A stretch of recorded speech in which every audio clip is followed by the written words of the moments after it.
Pinocchio, una fiaba sempre moderna, è il titolo dello spettacolo teatrale portato in scena dalla Compagnia dei Semiseri dell'Istituto Comprensivo 3 di Sora. La rappresentazione, svoltasi nell'aula magna dell'Istituto Gioberti, ha visto gli alunni della scuola secondaria di primo grado Edoardo Facchini, a conclusione di un intenso anno di attività all'interno del laboratorio teatrale, portare in scena uno spettacolo davvero entusiasmante. Il teatro è un'attività formativa importante per i ragazzi, migliora la comunicazione, la socializzazione e li aiuta ad acquisire sicurezza e disinvoltura nell'espressione in presenza di altre persone, stimolando inoltre creatività ed inventiva. Pinocchio è una fiaba sempre moderna perché già di per sé la fiaba di Pinocchio è una fiaba che ha un valore pedagogico, così l'ha intesa il suo autore e noi per questo l'abbiamo voluta adottare. Ma vorrei anche sottolineare non tanto il valore del prodotto, che è stato eccellente quest'anno come tutti gli anni, e noi siamo felicissimi dei nostri ragazzi, ma più che altro anche il valore del processo che è stato messo in piedi durante questo anno di laboratorio teatrale. La fiaba di Pinocchio insegna tante cose, insegna ai ragazzi il senso di responsabilità, insegna ai ragazzi determinati valori, i valori familiari eccetera, che purtroppo in questo momento, in questa società, sembrano un po' essere carenti.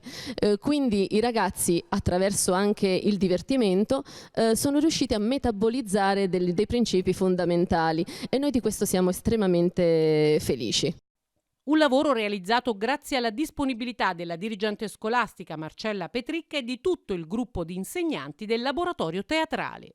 Teatro scuola perché nella scuola il teatro è importantissimo, ma il teatro deve essere inteso non come una finalità ma come un processo, ed è al processo che bisogna più porre attenzione.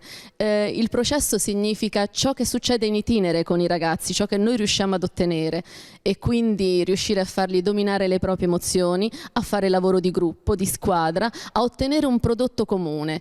E naturalmente ciò è molto educativo e dovrebbe essere, secondo noi, la finalità importante e fondamentale di tutto il teatro posto in essere nelle scuole. Parlo non solo a nome mio, ma ovviamente anche a nome delle altre colleghe coinvolte nel progetto, la professoressa Ester Pisani, la professoressa Mirella Pantanella, la professoressa Maria Rosaria Iannuccelli, delle complici veramente irrinunciabili e fondamentali per questa attività.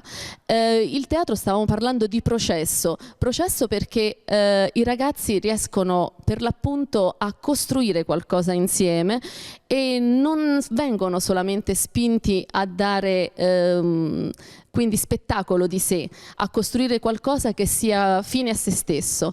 Probabilmente i ragazzi se ne renderanno conto solo dopo, riusciranno ad arrivare solo alla fine e essere galvanizzati per ciò che avranno ottenuto nello spettacolo. Noi invece andiamo a esserne entusiaste già prima, perché sappiamo su cosa stiamo lavorando e sappiamo cosa vogliamo ottenere.